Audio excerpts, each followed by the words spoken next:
Hoy más que nunca, la salud es muy importante. Es por eso que a partir de ahora abrimos la Consulta 94.5. Un espacio semanal para conversar sobre medicina, vida saludable, diagnóstico y prevención de enfermedades. Sin bonos, filas ni copagos. Desde este momento entras a la Consulta 94.5. Conduce Ibelis Martel.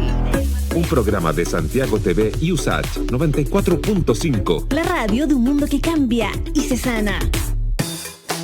Hola, ¿qué tal? Bienvenidos, bienvenidas a este espacio que abrimos en la 94.5 y en Santiago Televisión para hablar de salud y de medicina. Los vamos a estar acompañando el fin de semana para conversar de vida saludable, de prevención de enfermedades, de distintos aspectos, por supuesto, de la pandemia y también del diagnóstico y tratamiento de variadas patologías. Y para ello vamos a tener en el programa y como cada capítulo a distintos invitados especialistas del área de la salud y de la medicina. Hoy, por ejemplo, vamos a estar conversando sobre el impacto del teletrabajo en nuestro bienestar corporal. No es raro que muchos nos quejemos de dolores a la espalda, a los hombros, a los brazos y a otras partes del cuerpo, en parte porque nos estamos moviendo menos, pero también porque estamos en una misma posición mucho tiempo durante el día debido al teletrabajo. Hoy día queremos compartir esas experiencias y también saber cómo podemos hacerles frente.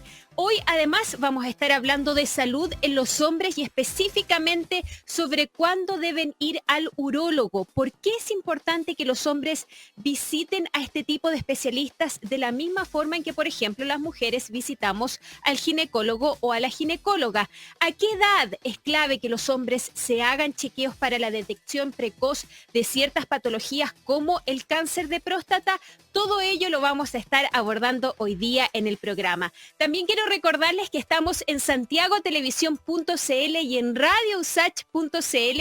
También estamos en todas las redes sociales, estamos en Twitter, en Facebook, en Instagram, en YouTube, en todo el mundo virtual. Somos @radiousach y @santiago.tv, Santiago abreviado.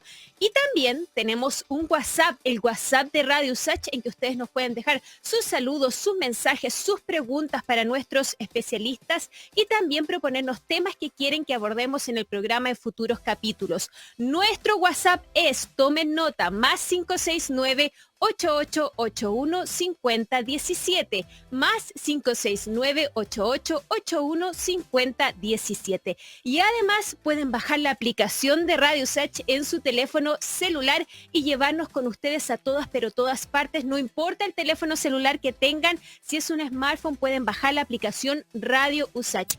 Y por último quiero contarles también que estamos muy contentos y contentas de estar en Spotify y en todas las plataformas donde ustedes encuentran sus podcasts.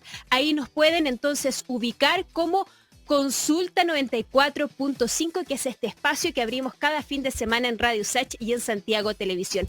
Habiendo entonces dado todas las coordenadas para que se sumen y visiten esta Consulta 94.5, que corresponde que nos vayamos a una pequeña pausa y volvemos inmediatamente con la conversación. Esta semana en Miradas de Autor, Agua y Arena, travesía en el desierto de Atacama. Un documental conducido por el Premio Nacional de Ciencias, Eric Coles, quien nos narra 2 periodos de abundantes precipitaciones del desierto de Atacama hace más de 9.000 años. Agua que hoy se extrae y que no se está renovando en nuestro ecosistema. Agua y Arena, travesía en el desierto de Atacama, en Miradas de Autor. Lunes 22:30 horas por Santiago TV.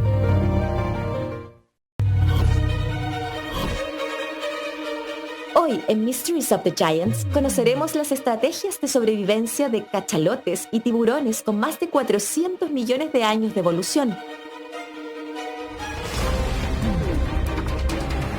No te pierdas Mysteries of the Giants por Santiago Televisión.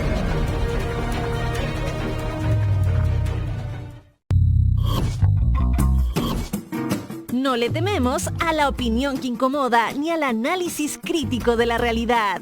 Periodismo independiente, la 94.5. Conducen Alejandra Valle y Daniel Stingo. De lunes a viernes, de 10 a 12 del día, la voz de los que sobran.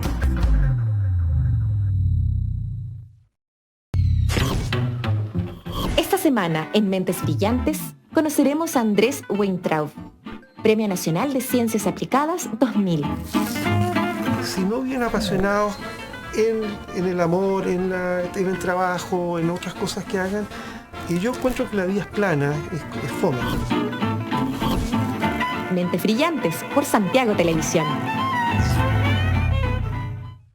¿Estás viendo?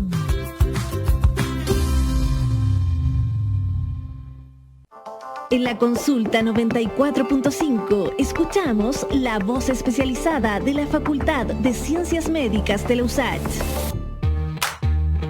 Y estamos de regreso en Consulta 94.5, este espacio en que hablamos de salud y de medicina en Radio USACH cada sábado, por supuesto, a las 10 de la mañana. Y cada domingo nos pueden ver, además, en Santiago Televisión también a las 10 de la mañana.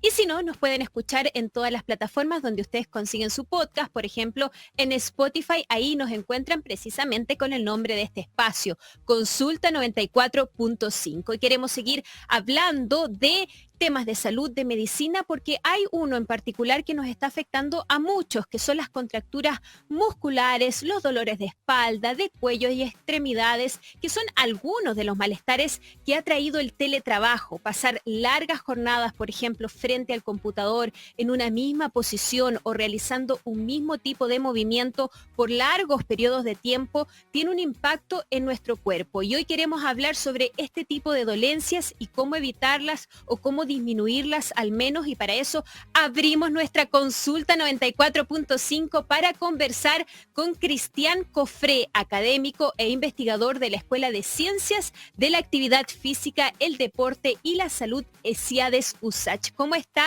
Cristian? Bienvenido al programa. Ok, muy bien, gracias. Qué bueno, gracias por estar con nosotros y nosotras en este espacio, porque este tema nos está afectando a muchos debido, decíamos en la presentación de esta conversación, al teletrabajo. ¿Qué partes de nuestro cuerpo son aquellas que se ven principalmente afectadas por el teletrabajo? ¿Son los músculos? ¿Son los huesos? ¿Qué es lo que se ve afectado cuando nos enfrentamos a un cierto tipo de posición constantemente o a un cierto tipo de movimiento? Sí, perfecto. Bueno, lo primero es decir que nuestro organismo funciona como una unidad, ¿no es cierto? Y son muchos sistemas, pero que están todos interconectados, y lo que está pasando en un lugar, en un órgano, en un sistema, repercute muchas veces en el metabolismo, en la función completa. Entonces, probablemente el primer gran problema que nosotros venimos enfrentando ya hace mucho tiempo es la pandemia del sedentarismo, ¿no es cierto? Otra pandemia que está tan de moda, la problemática de las pandemias, ¿no es cierto? El sedentarismo, las enfermedades cardiometabólicas, que son áreas de nuestro estudio, de nuestro interés desde el punto de vista de la actividad física en ESIADES. Y evidentemente, cuando pasamos a esta otra pandemia, ¿no es cierto?, esta otra situación crítica en la que hemos tenido que tener confinamientos, disminuir nuestros gastos energéticos, disminuir nuestra salida, nuestra actividad física, que quizás tampoco era del todo buena, pero algo hacíamos, ¿no es cierto?, y se nos disminuye, y más aún el teletrabajo, ¿no es cierto?, trabajar en casa. Entonces, yo diría que un poco yendo a la principal área perjudicada, primero es disminuir más todavía el gasto energético total. O sea, estamos gastando mucha menos energía en el contexto que nosotros somos animales que venimos preparados para tener un gasto energético importante para sobrevivir, y que de acuerdo a nuestras características de la inteligencia hemos podido desarrollar una serie de tecnologías, de avances, ¿no es cierto?, que nos han permitido no tener que cazar animales, no tener que recorrer grandes distancias para ir a buscar agua, etcétera, sino que hoy día tenemos todo cómodamente, muy cercano, satisfecha nuestras necesidades, muchas veces sobresatisfecha nuestras necesidades, y obviamente el gasto energético que teníamos y que debemos tener ha disminuido, y hoy día disminuye más. Y en segundo lugar, yo colocaría a la columna vertebral como la otra zona que está sufriendo un montón, que está sufriendo mucho. Ya. La columna vertebral, debido a que algunos hemos aumentado de peso, o debido a que nos mantenemos estáticos producto de la poca actividad y el sedentarismo. ¿Por qué razón tenemos que ubicar y pensar y cuidar nuestra columna vertebral? Sí, perfecto. Mira, sí, tú tienes mucha razón cuando mencionas que el subir de peso genera alteraciones, modificaciones en el centro de gravedad, ¿no es cierto? Se altera la marcha, se altera la posición de bipedestación, y la columna vertebral comienza a sufrir también esa problemática. Se ve también en otros estados, como el embarazo, donde también la columna vertebral sufre en muchas ocasiones, ¿no es cierto?, por este aumento de peso, este crecimiento también ponderal y la modificación en el centro de gravedad de la mujer en este caso, y lo mismo pasaría en el caso del sobrepeso. Pero particularmente el problema de estar muchas horas sentado, el problema del teletrabajo, donde hemos tenido que hacer teletrabajo en espacios que no están habilitados. Ya nuestras oficinas se habilitan, ¿no es cierto?, para entregarnos un lugar, un espacio mejor para el trabajo, ¿no es cierto? Y aún así hay dificultades. Nuestra misma universidad hace grandes esfuerzos, ¿no es cierto?, por tenernos mobiliario ergonómico, porque los lugares sean adecuados. Hay esfuerzos desde las facultades, de las distintas jefaturas, desde la misma universidad, para que nuestras oficinas tengan ese espacio. En nuestra casa nosotros tenemos otro espacio, nosotros tenemos un espacio para el relajo, ¿no es cierto?, un espacio para sentarnos a ver una película, para compartir con amigos, para comer, ¿no es cierto?, en familia, pero no tenemos los espacios para tener una oficina. Entonces, justamente cuando tú ocupas la silla del comedor para trabajar, cuando ocupas el sillón para trabajar, evidentemente la columna vertebral y una serie de estructuras, ¿no es cierto?, comienzan a verse alteradas, porque no están las condiciones ergonómicas para esto. Y ahí es donde yo te comento que la columna vertebral, que sin duda la columna vertebral son huesos, ¿no es cierto?, Claro. articulaciones, músculos, ¿no es cierto?, son los que terminan sufriendo y se sobrecargan algunas musculaturas, y a veces esas sobrecargas de musculatura provocan algún daño en el cartílago articular o provocan algún daño sobre el disco intervertebral y comienzan a aparecer molestias, dolencias que pueden ser sumamente amplias, pero evidentemente que ahí hay una problemática. Claro. Claro. Entonces, Cristian, ¿qué hacemos para enfrentar este problema? Porque finalmente el teletrabajo para muchos ha significado más horas de trabajo por distintas situaciones, porque en el caso de muchas familias hay que ocuparse no solo del trabajo que hay que hacer propiamente tal y por el que a uno le pagan una remuneración, sino que además está el trabajo con los niños, el trabajo en la casa. Entonces, ¿qué hacemos para enfrentar estas dolencias, estos malestares físicos que son producto o han venido como consecuencia del teletrabajo? ¿Qué hacemos? Sí, perfecto, perfecto. Mira, pues yo creo que todos nos ha pasado un poquito que esperábamos que la pandemia iban a ser 3 meses, después dijimos, bueno, serán 6, bueno, será un año, y ya hemos sobrepasado el año, ¿no es cierto? Y nos acercamos prácticamente a los 2 años de pandemia. Entonces, y además, producto de esto mismo, ¿no es cierto?, uno también puede mirar el vaso medio lleno y definir que hemos también entendido que muchas cosas se pueden hacer en teletrabajo y probablemente van a haber cambios de acá en adelante. Sin pandemia ya esperamos, ¿no es cierto?, pero probablemente van a haber cambios en las estructuras, en las formas de cómo vamos a enfrentar el trabajo. Nosotros mismos en la docencia, en la parte académica, nos hemos dado cuenta que era mucho más sencillo trabajar con colegas de Nueva Zelanda, de Australia, de Estados Unidos, de Brasil, ¿no es cierto? Era mucho más sencillo de lo que pensábamos, ya Claro, era mucho más, claro. más sencillo que estar pensando en comprar un boleto de avión para que si viniera un investigador a trabajar con nosotros, etcétera. Entonces, bueno, a lo que quiero ir y de tu pregunta es que nosotros tenemos la obligación de habilitar oficinas, o sea, si vamos a tener horas de oficina, horas de trabajo, ¿no es cierto?, en el computador, tenemos que habilitar oficinas entre comillas, ¿no es cierto?, dentro de los espacios que nos permitan nuestros hogares, pero tener estos espacios. Y eso significa silla ergonómica, eso significa un escritorio adecuado, eso significa un espacio, aunque sea pequeño, pero que sea dedicado al trabajo y no que sea el mismo espacio donde se cocina, donde se convive con la familia, sino que podamos habilitar ese espacio. Y eso requiere un esfuerzo, una inversión. Nosotros Sí. hemos visto, bueno, a mí me ha tocado por estar terminando, haber terminado hace poquito un cargo directivo dentro de la universidad, que ha habido la posibilidad que nuestros funcionarios lleven sus sillas ergonómicas a sus hogares, que trasladen equipos, ¿no es cierto?, materiales que les permitan trabajar de mejor manera. Y esa es la forma. La forma es que podamos tener oficinas en nuestro trabajo, porque yo, como te decía, la silla de escritorio, de trabajo, es distinta a la silla del comedor.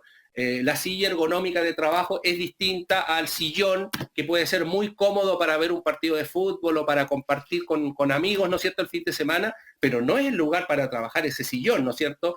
Claro. La cama, por cierto, la cama, o sea, uno de los productores de más problemas, dolores, de esto que estamos hablando, dolores de columna, Sí, dolores musculares, es el quedarse trabajando en la cama, ¿no es cierto? Que parece un claro. contrasentido, porque la cama es el lugar donde descansamos, claro, pero donde descansamos en posición horizontal, con ciertas características, no es el mejor lugar para sentarnos, no es el mejor lugar para trabajar frente a una pantalla la cama. Entonces claro, uno de los primeros esfuerzos, como yo te digo, es que habilitemos en nuestra casa nuestra oficina, y que sigamos algunas exigencias o necesidades ergonómicas que la podemos desarrollar luego, si te parece. Perfecto, eso. Vamos inmediatamente a cómo Ya. identificar aquellas sillas o aquellos implementos que nos pueden ayudar, porque uno ve una variedad de sillas ergonómicas y ve una variedad de opciones en el trabajo, a uno le proveen generalmente de el inmobiliario para aquello, pero quizás no necesariamente es aquella que a uno, a nuestro cuerpo, a nuestra corporalidad, le es más adecuado o adecuada. Entonces, ¿cómo identificar aquello? Quizás a veces tenemos una silla con características adecuadas para trabajar, pero la podemos adaptar, qué sé yo, con un cojín, le podemos subir algo, los brazos, qué sé yo. Entonces, ¿cómo identificar aquello? Sí, perfecto. Perfecto. Mira, hay hartas cosas a tener en cuenta. ¿Ya? Debemos entender que hoy día el trabajo es frente a una pantalla, frente a un computador, ¿no es cierto? Es muy poca la Sí, gente, yo creo, que trabaja de otra manera en casa, no sé, podríamos pensar en algún, ni siquiera ni siquiera estaba pensando y se me cae el carnet, porque estaba pensando en un arquitecto que puede estar haciendo planos, pero hoy día los planos se hacen en el computador, así que, claro, así en que la se me estaba pantalla. cayendo en la pantalla, claro. Así que todo está, diríamos, frente a la pantalla. Lo primero es que la Perfecto. pantalla tiene que estar a una altura que se enfrente a nuestro horizonte, a nuestros ojos. Entonces la altura de la pantalla tiene que ser, en este caso yo la voy a subir un poquito porque tiene que ser un poquito más alto, por ahí más o menos, ¿no es cierto? Y ahí la voy a Ya, volver a dejar. Ya tiene que estar frente a nuestros ojos en la parte superior de la pantalla. ¿Ya? perfecto. ¿Para qué? Para que nosotros no tengamos que estar levantando la cabeza, extendiendo la columna, ¿no es cierto?, para poder mirar, para poder observar, sino que tiene que estar de frente en una posición neutra, tampoco tiene que estar baja para que tengamos que estar inclinando nuestra cabeza hacia el frente. Entonces, en una posición lo más neutra posible, y lo que se ha definido ergonómicamente es que la parte alta de la pantalla tiene que estar frente a nuestros ojos.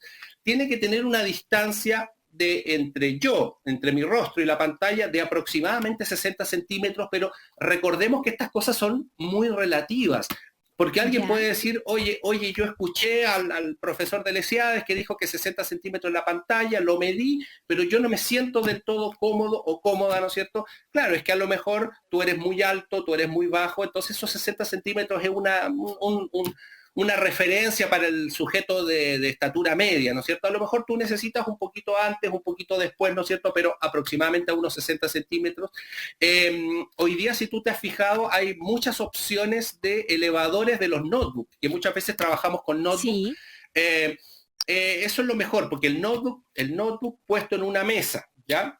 El notebook puesto en una mesa regularmente no te da la mejor altura. Entonces hay que elevarlo un poquitito para que se cumpla con esta altura que yo te planteo, para que exista esta distancia. ¿Ya? Yo te iba a... perfecto. Sí, sí, hay Sí, algunos muéstranos aparatitos como nomás. este Ya, tipo de cosas que es muy sencillo porque se mete en el bolso, ¿no es cierto? Y nos permite elevar la pantalla. fantástico. Entonces es muy sencillo, muy sencillo. Y hace que un notebook sea cómodo de trabajar, porque si bien Ya, el notebook es una alternativa, ¿no es cierto?, portátil para ir, para llevar, etcétera, un tremendo invento, ¿no es cierto?, y revolución tecnológica, pero para trabajar muchas horas no es lo más cómodo. Entonces lo que se no, recomienda efectivamente. con el notebook es cualquier sistema. Este no tiene marca, así que lo podemos mostrar. Es un sistema, ¿no Claro. es cierto?, que se anda trayendo en el bolso.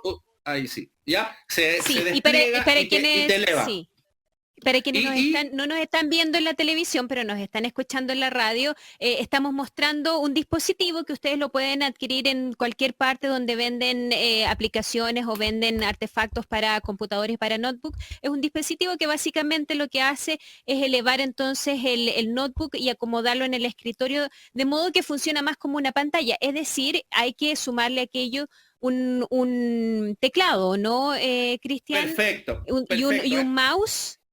Sí, perfecto, eso quería ir, claro. Si tú elevas el notebook, ¿no es cierto?, tratando de que se transforme en un computador de escritorio de mejor manera, tienes que agregarle un teclado y agregarle un mouse para poder trabajar. Pero con eso, sencillo y una inversión que me imagino no es muy alta, puedes mejorar tus condiciones de trabajo, porque si no, trabajando con el notebook, vas a comenzar a tener problemas de rectificación cervical, que significa cuando nosotros llevamos nuestra cabeza hacia abajo, estamos por mucho rato en esa posición y después te fijas que o terminamos en la tarde y tenemos ese dolor en la parte de atrás de la Claro. cabeza, ¿no es cierto? Entonces, elevamos la pantalla, colocamos el mouse, colocamos un teclado y mejoran mucho las condiciones de trabajo. Ya, otra cosa importante es que tengamos una silla adecuada, que podamos regular en altura, ¿cierto? Porque no todos tenemos la misma altura, no todos tenemos el mismo tamaño. Entonces, claro, las sillas de comedor, el sillón, están hechos para ciertos estándares, pero no se adaptan a todos y tampoco son cómodos para el trabajo. Una silla regulable, que sube y que baje, que la podamos regular para que nuestras rodillas queden a 90 grados con los pies apoyados en el piso. Entonces, si hay una flexión de 90 grados, en donde nuestras plantas de los pies toquen el piso. Existen unos famosos apoyapiés, unos realces, como unas cajitas, unos cajones. Esos no son recomendados en todo el mundo. Son recomendados en gente que realmente es bajita y que al flexionar las rodillas en 90 grados, aún bajando la silla regulable, los pies no llegan al piso, ahí se recomienda utilizar esos apoyos. Pero si yo tengo una silla regulable, flexiono mis rodillas en 90 grados y mis pies tocan el piso, no necesito nada más que esa posición para trabajar. Idealmente, y otra cosa importante de la silla, es que la silla en el borde final de la silla, tenga un buen acolchado, porque después de muchas horas sentado en una silla dura, sin acolchado en la parte final, se van a producir problemas de circulación, ¿no es cierto?, importantes en las extremidades inferiores. Entonces son las recomendaciones principales. En las piernas. Un respaldo que sea regulable, una almohadilla en la zona lumbar. Hay que recordar que la zona lumbar tiene una concavidad, ¿no es cierto? Y ahí es donde hay que colocar una almohadilla, que si no tenemos por el momento la silla más adecuada, lo que se recomendaría es doblar una toalla grande a lo mejor y colocarla en la parte lumbar para que asemeje una almohadilla que amolda a esa concavidad lumbar que nosotros tenemos. Esas condiciones nos van dando muchas ayudas, muchas colaboraciones. Los apoyabrazos también, por eso silla con apoyabrazo. Siempre que los apoyabrazos también, si podemos, sean regulables, porque los codos no deben quedar por debajo de la altura del escritorio. Si los codos quedan más abajo de la altura del escritorio, vamos a comenzar a tener prontamente la posibilidad de tener problemas en las muñecas, ya las famosas tendinitis, ¿no es cierto?, en muñeca. Entonces los codos tienen que estar a la misma altura del escritorio o incluso levemente por encima, pero habitualmente el consenso está en que los codos tienen que quedar a la altura del escritorio, y para que eso ocurra tenemos que tener una silla con apoyabrazos, que es otra de las cuestiones importantes. Sí.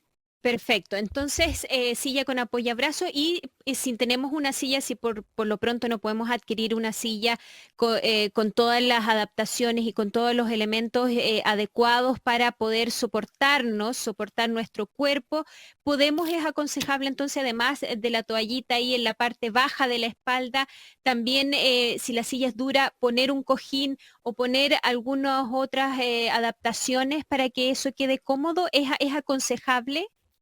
Sí, pues es digamos, el mal menor, digamos, claro, si tenemos que acolchar, tenemos que adaptar una silla, claro, bueno, no nos va a ayudar, ¿no es cierto? Lo ideal es que sea la silla ergonómica. Otra cosa importante, que hoy día están muy de moda estas sillas altas, ¿no es cierto? Uno las conoce como los youtubers, ¿no es cierto? Tienen sus sillas altas, ¿no es cierto? Sí, como los gamers.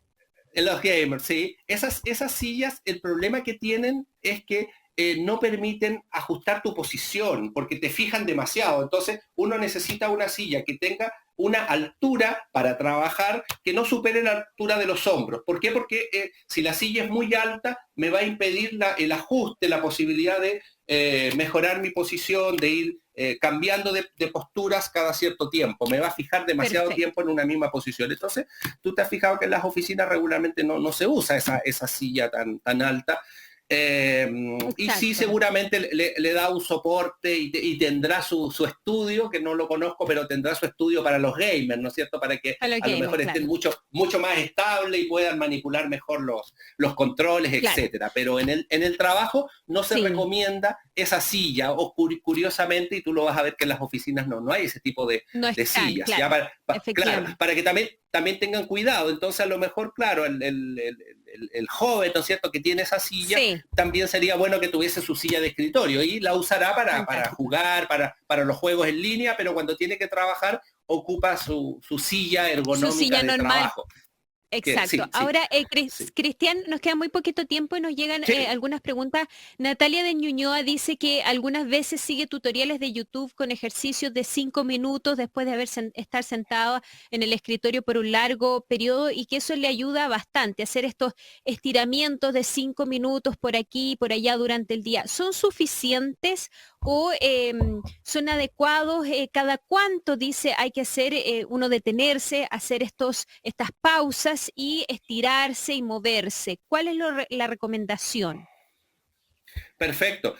Yo creo que Natalia, bueno, dio en el clavo y creo que es el punto que no podíamos dejar fuera, ¿no es cierto? Además, bueno, nosotros como Escuela de Ciencias de la Actividad Física, eh, eh, independiente a todo lo que hemos hablado anteriormente, lo más importante es que no pasemos más de una hora sentados. Y eso Ya, ni siquiera es por ergonomía laboral, eso es por salud global del individuo. Existe evidencia muy contundente que ha demostrado que aumentan las expectativas de vida, disminuyen las enfermedades cardiometabólicas cuando rompemos con el sedentarismo. Y se considera ese sedentarismo asociado a estar sentado, a estar acostado, cuando estamos más de una hora en estas condiciones de muy bajo gasto energético. Por lo tanto, cada una hora tú tienes que ya, activarte.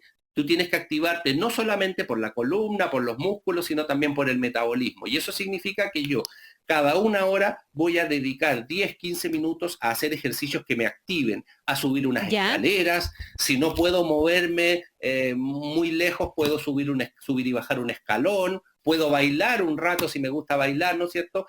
Hacer algunos ejercicios físicos que me permitan aumentar mi frecuencia cardíaca, activar el flujo sanguíneo a distintos grupos musculares, sobre todo a los grandes grupos musculares, y obviamente elongar, estirar, activar algunos músculos que están relajados cuando estamos sentados, y por otro lado elongar y estirar algunos músculos que pueden estar acortados o pueden estar sobre solicitados. Particularmente nos conviene ya, estirarnos mucho, brazos arriba y estirarnos mucho, ¿no es cierto? Nos ya, conviene agacharnos y ir a tomar la punta del pie. Si nos cuesta, nos podemos sentar e ir a tocar la punta del pie, pero estirarnos sobre todo, la cadena muscular posterior es de las que más sufren. Por lo tanto, ya, elongar la cadena muscular posterior, y no solo elongarla, sino que también, mira, corregir la postura. Aquí, ya, ¿ya? Yo después de un rato eso, de trabajar me puedo parar y llevo mis hombros hacia atrás, trato de levantar mi cabeza y corrijo mi postura. Puedo juntar mis perfecto. manos atrás y estirar también, ¿ya? Con mis manos tomadas atrás, estirarme mucho, ¿no es cierto? Eso Ya. es importante, es relevante, como te digo, pero sí es salir a caminar. Si no puedo salir a caminar, subir y bajar un escalón. Si 10 vivo en un minutitos. edificio, sí, si vivo en un edificio, a lo mejor puedo salir al pasillo y ir a la escalera de emergencia que habitualmente está vacía. Puedo Sí, subir y bajar la escalera de emergencia 4 o 5 veces, y eso perfecto. me ayuda más estos estiramientos que estamos diciendo para volver a sentarme por otra hora a trabajar. Fantástico. Cristian Cofré, académico investigador de la Escuela de Ciencias de la Actividad Física, el Deporte y la Salud, ESIADES USACH. Muchísimas gracias por todas estas recomendaciones que nos ha dado para prevenir todas estas dolencias, estos malestares físicos que hemos comenzado a sentir debido al teletrabajo, y no solo para prevenirnos, sino que también para comenzar a enfrentarlos y de alguna manera también a disminuirlo. Entonces, cada una hora a estirarse, a moverse por 10 minutos y a activar el cuerpo. Que tenga una bonita jornada. Gracias, Cristian. Chao, chao. Chao. Y nosotros y nosotras hacemos una pequeñísima pausa en la conversación y ya seguimos a la vuelta con más Consulta 94.5. Hoy en Mysteries of the Giants conoceremos al megalodón, un tiburón gigante que dominó los océanos prehistóricos durante 16 millones de años, y a los perezosos gigantes que sufrieron los cambios climáticos más impactantes de la historia. No te pierdas Mysteries of the Giants por Santiago Televisión.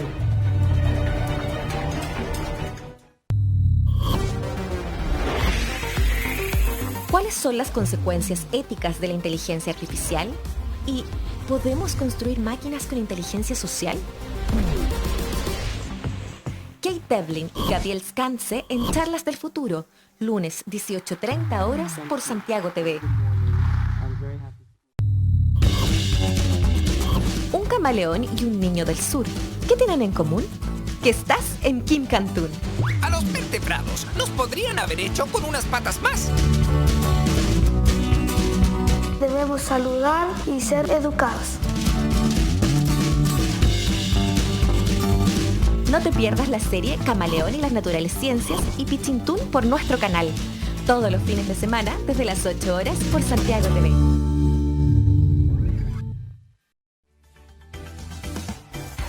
En Mundo celebramos las 500.000 familias conectadas a nuestra fibra.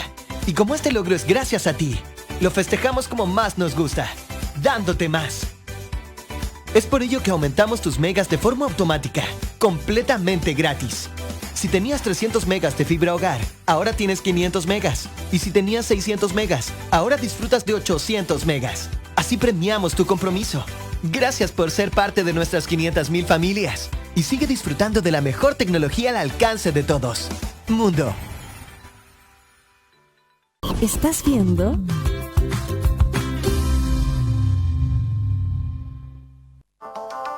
A partir de ahora te recetamos la cápsula informativa.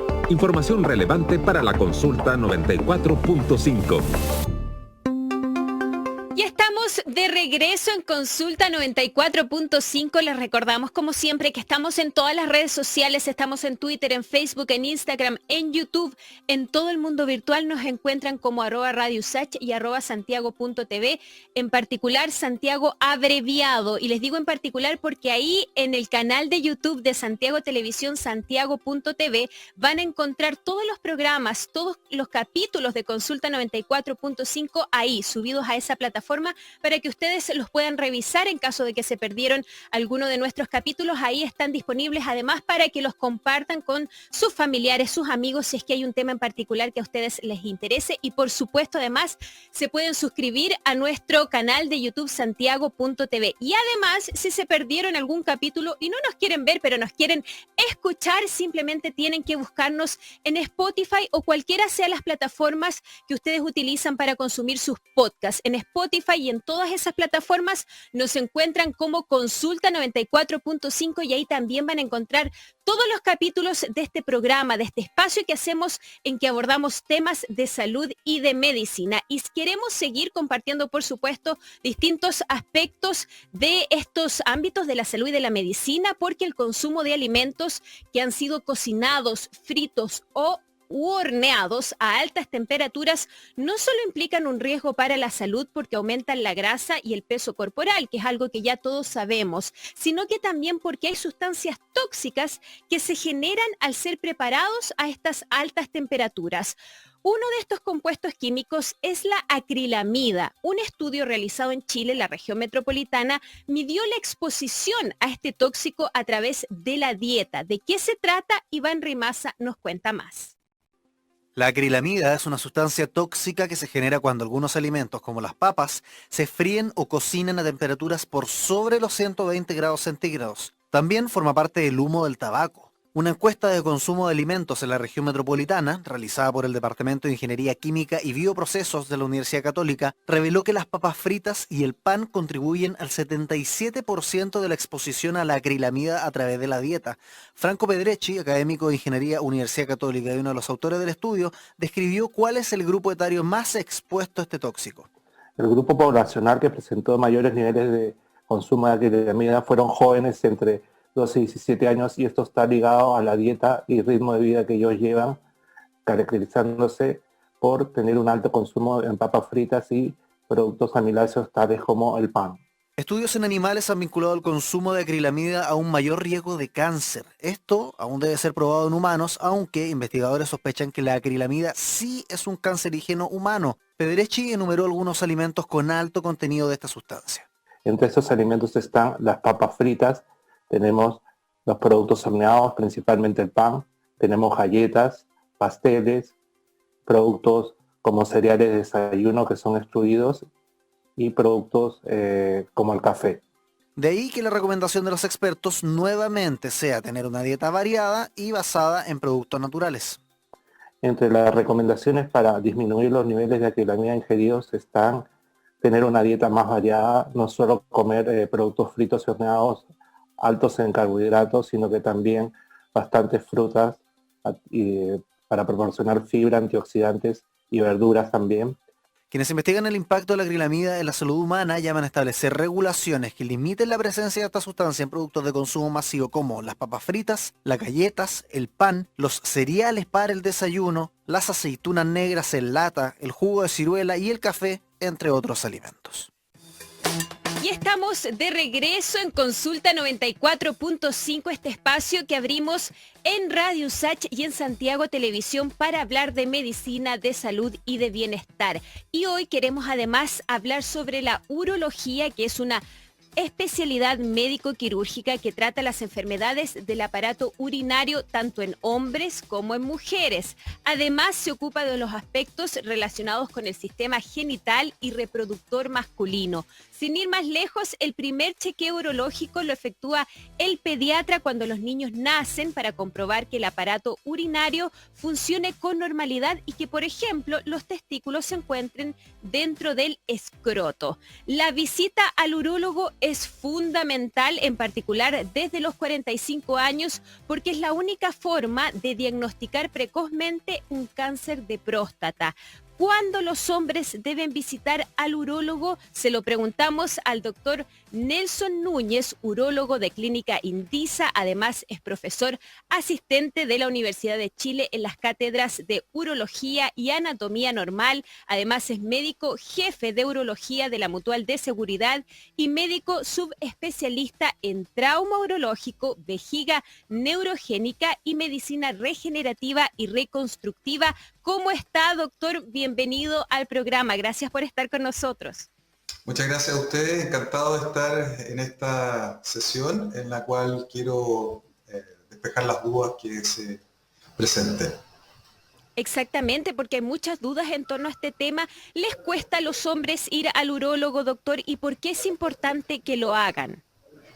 Sí, en general los hombres que están sobre los 40 años les cuesta bastante acudir al urólogo, no así los más jóvenes. Los más jóvenes es mucho más fácil que ellos vengan en forma espontánea. Generalmente los adultos mayores de 50 años vienen acompañados por su esposa o por su pareja, que los trae, digamos, obligados, porque son reticentes a la consulta con el urólogo porque hay muchos tabúes. ¿Ya? Y los tabúes son porque generalmente el hombre de más de 50 años presenta problemas en la próstata, como tú bien lo dijiste. Y tienen mucho miedo al examen, qué sé yo, pero hoy en día eso ya quedó de lado. Los urólogos hemos cambiado nuestra perspectiva de exámenes, ha aumentado mucho la tecnología. Hoy en día podemos hacer diagnósticos más certeros que con el examen de tacto rectal, que era lo tradicional y que es lo que complica al hombre de consultar. ¿Ya? Ese es uno de los tabúes, entonces. Es un tabú muy importante y que en el fondo es comprensible también, es muy íntimo esa zona y por lo tanto es comprensible que pase así, pero generalmente los pacientes que son bien acogidos y que se les explica lo que va a hacer, finalmente dicen: yo pensé que era mucho peor, que una imaginación colectiva, digamos, en los mayores de 50. ¿Y peor en qué sentido, doctor? ¿En el sentido del dolor o respecto de lo que se experimenta? Y expliquemos un poco qué es lo que encuentra el paciente en su visita al urólogo, quizás en su primera visita al urólogo, ¿con qué se va a encontrar? O si yo tengo mi pareja y lo acompaño al urólogo, ¿qué es lo que podemos esperar de esa visita? Claro, es muy importante tener la perspectiva de que no es lo mismo un hombre joven que un hombre de más de 50 años. Y tampoco es lo mismo un hombre que tiene antecedentes familiares de cáncer de próstata, ya sea su padre o sus abuelos o sus tíos. La línea paterna es lo que comanda el riesgo mayor de incidencia de cáncer de próstata en el hombre. Si yo he hecho diagnósticos en hijos de padres y en padres de hijos que tienen cáncer de próstata. Es muy importante esa relación. Entonces, es tan importante que para los pacientes que tienen este antecedente, la sugerencia de control es desde los 40 años en adelante. En cambio, la población que no tiene antecedentes familiares de cáncer de próstata es desde los 50 años. Eso es bien importante. Ahora, perfecto. No quiere decir que un hijo de un paciente que tenga cáncer de próstata en 100% va a tener cáncer de próstata. Es una probabilidad más por estadística. Puede que sí, puede que no, pero es muy importante tenerlo presente. Perfecto. ¿Y ante qué síntomas? Por ejemplo, si yo soy más joven de 45 años, mi pareja es más joven de 45 años hay que ir al doctor porque existen ciertos síntomas. ¿A qué síntomas hay que poner atención que requieren una visita al urólogo, no solo para descartar un cáncer de próstata, sino que también otras complicaciones? ¿Qué síntomas hay que tener en cuenta? Bueno, en general, el cáncer de próstata no da síntomas en los estadios precoces, ¿ya? El cáncer de próstata no ocasiona ningún síntoma en un estadio precoz. Y lo ideal es pesquisar el cáncer en un estadio precoz. En un estadio precoz nosotros podemos erradicar la enfermedad con una cirugía y con eso el paciente queda sano, si es precoz. Precoz estamos hablando de una lesión que esté dentro de la próstata, aquí en el esquema, dentro, y que no sea más allá de 2 centímetros y que no comprometa la cápsula, que es el borde externo de la próstata. ¿Ya? Por lo tanto, lo conveniente y lo recomendable es que el hombre se controle con el urólogo si tiene antecedentes familiares desde los 40 años en forma anual. Y si no tiene antecedentes, de todas maneras, a partir de los 50 años. Ahora, yo tengo pacientes que se han controlado en forma previa, sin antecedentes familiares, y han desarrollado lamentablemente cáncer, pero con este control precoz evitan, ¿no es cierto?, que el cáncer se disemine y que el cáncer ocasione daño mayor con metástasis o incluso la muerte. Ahora, dentro del cáncer de próstata en el hombre es el cáncer más frecuente después de los 50 años. Es la primera causa de cáncer en el hombre. ¿Ya? Por lo tanto, esa es la importancia del control precoz. Es tremendamente importante. Y no hay que esperar los síntomas. Ahora, ¿cuáles son los síntomas que da y que pueden ser superpuestos con el crecimiento normal que tiene la próstata? Porque la próstata es una glándula ínfima antes de la pubertad. Prácticamente no se percibe. Yo como profesor de anatomía lo sé muy bien y vamos viendo cómo va creciendo la próstata a través de los años, pero parte en la pubertad. Así como crecen los genitales externos, empieza a crecer la próstata. Y hay una tendencia genética a un crecimiento mayor o menor. Por lo tanto, hijos de padres que han padecido de una hiperplasia benigna, o sea, un crecimiento normal de la próstata, van a tener hiperplasia benigna. Hay una genética directamente relacionada. Perfecto. Y ese crecimiento produce una obstrucción en el canal de salida que vemos aquí en el esquema de la orina desde la vejiga. La vejiga es un saco que acumula orina, pero es un saco muscular que puede expulsarla a través de la contracción activa. Y la expulsa hacia acá. Si la próstata crece, va adelgazando el conducto y por lo tanto va haciendo más difícil la salida de orina hacia el exterior. Y eso se manifiesta con muchas veces en ir al baño, porque al obstruir queda un residuo, y ese residuo, si es de mayor cuantía, va a determinar que es mucho menos tiempo el que se necesita para llenar la vejiga. Por lo tanto, estimulan los sensores de presión que hay en la vejiga y da la sensación consciente de necesidad de ir a orinar. Por lo tanto, los pacientes lo primero que sienten es que andan orinando más frecuentemente. Ya. Lo segundo es que esto puede pasar en la noche también. Nosotros tenemos una hormona que es la hormona antidiurética, que disminuye la secreción de orina durante la noche. Pero si se llena rápidamente o si tiene un contenido previo al dormir, ¿no es cierto? Si la vejiga tiene orina, va a durar muy poco. Entonces presentamos nicturia. ¿Qué quiere decir eso? Que nos tenemos que despertar para ir al baño durante la noche. Esos son los síntomas principales.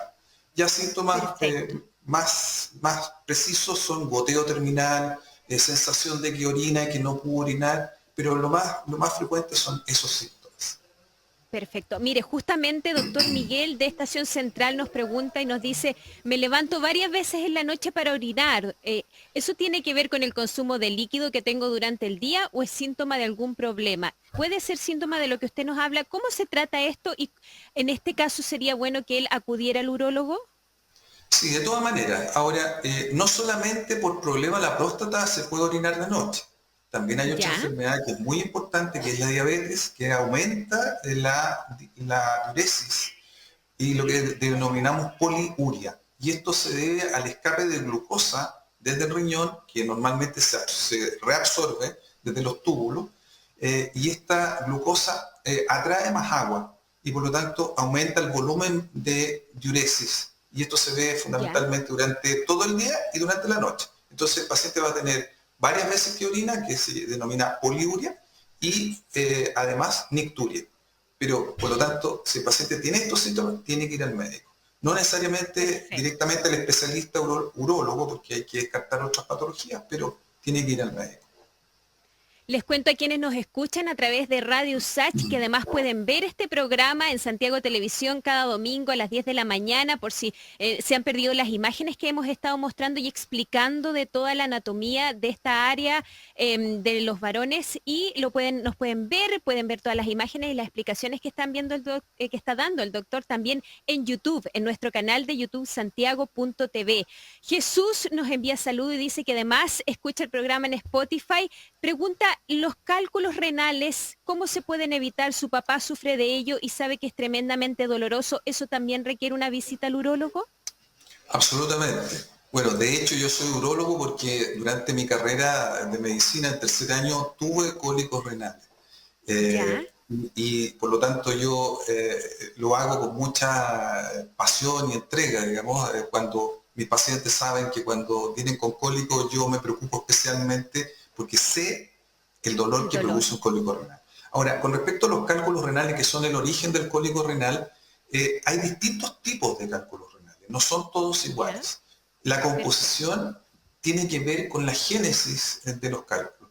En Chile, el cálculo más frecuente de ver, el 80% aproximadamente de los cálculos que se ven en Chile son de oxalato de calcio. Y eso está relacionado con problemas dietéticos fundamentalmente.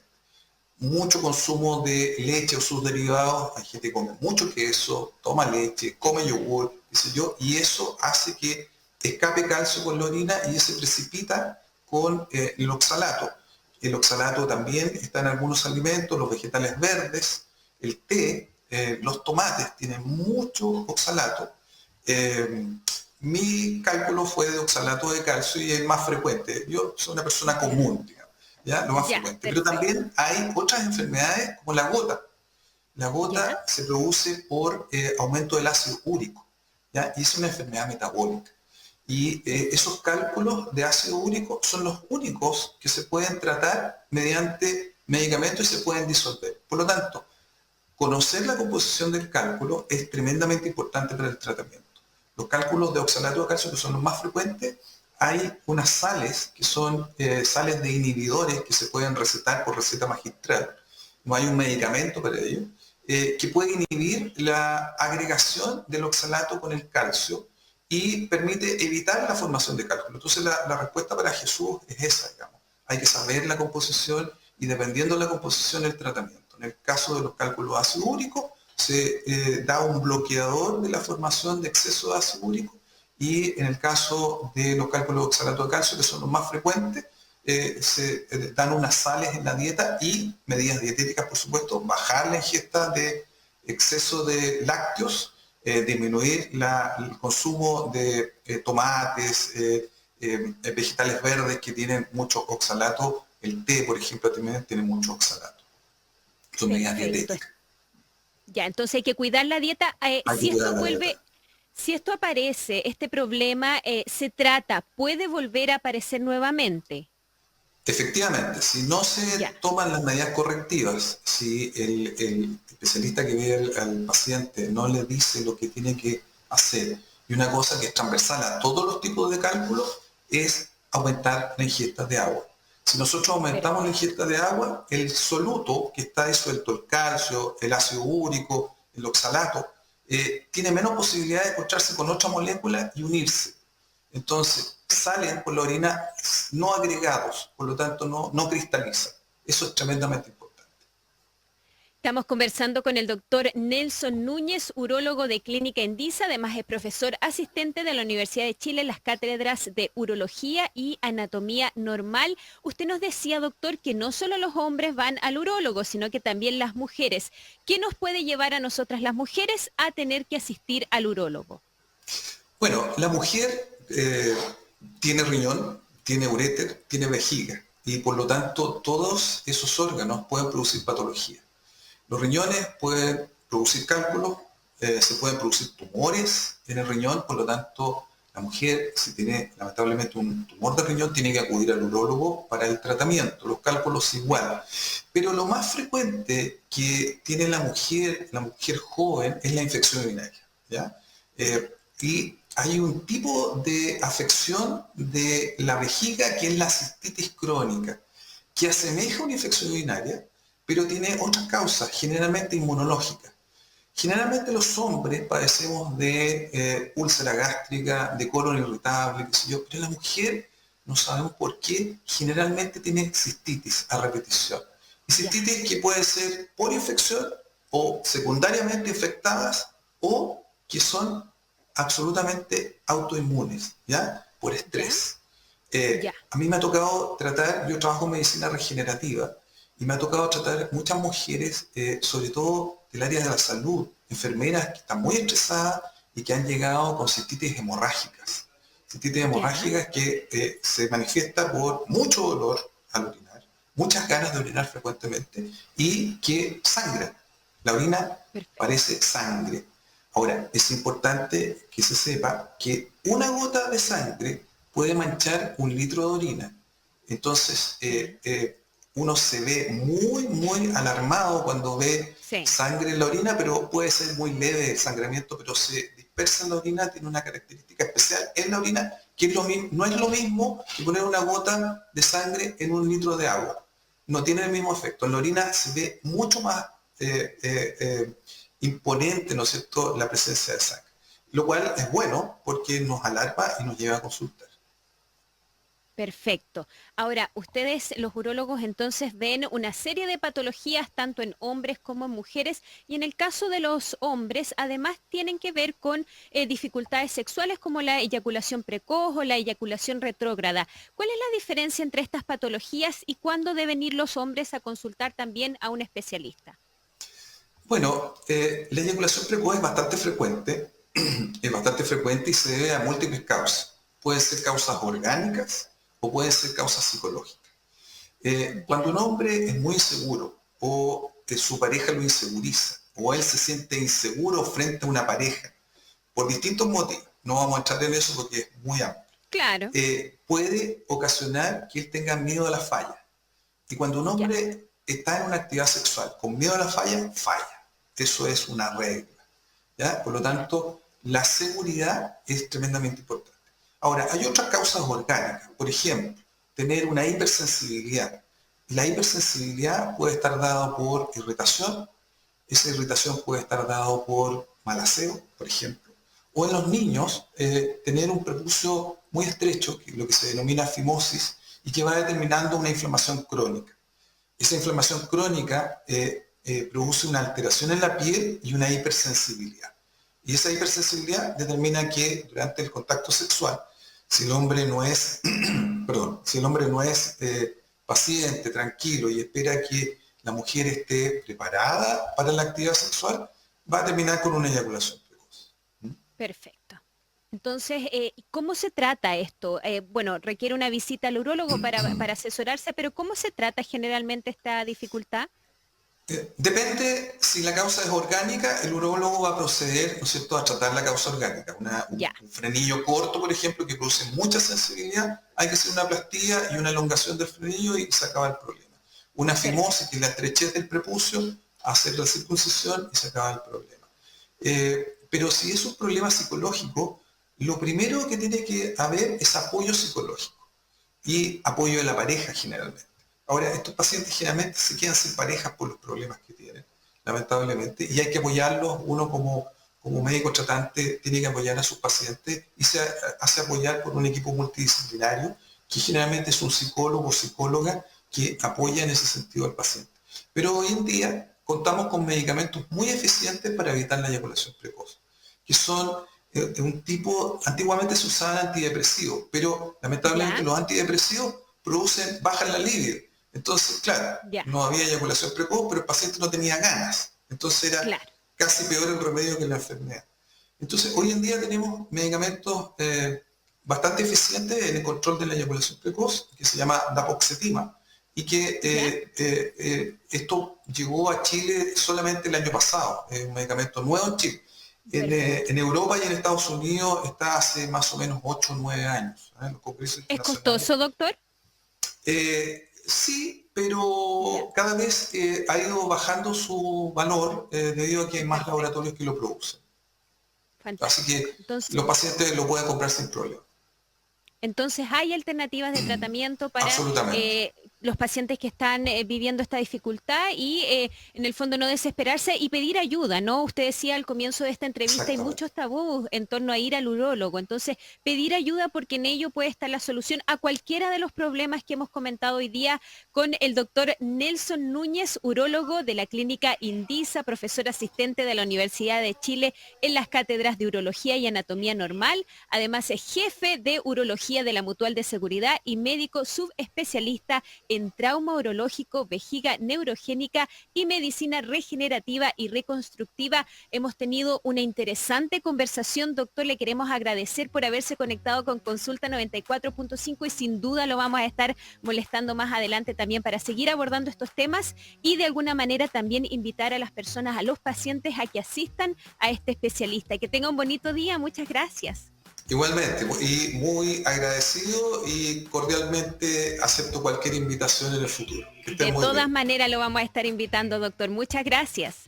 Gracias a usted. Y nosotros y nosotras hemos llegado al final de Consulta 94.5. Recuerden que estamos en todas las redes sociales y que ustedes pueden escuchar este programa además en las plataformas de podcast. Estamos en Spotify y ahí nos encuentran como Consulta 94.5 y además todos los capítulos quedan subidos a YouTube, al YouTube de Santiago Televisión, que es Santiago, abreviado, santiago.tv. Nosotros y nosotras nos encontramos el próximo fin de semana. Chao, chao. Es momento de cerrar la Consulta 94.5, nuestro espacio semanal para conversar sobre medicina, vida saludable, diagnóstico y prevención de enfermedades. Sin bonos, filas ni copagos. Esto fue Consulta 94.5. Siempre en Santiago TV. USACH 94.5, la radio de un mundo que cambia y se sana.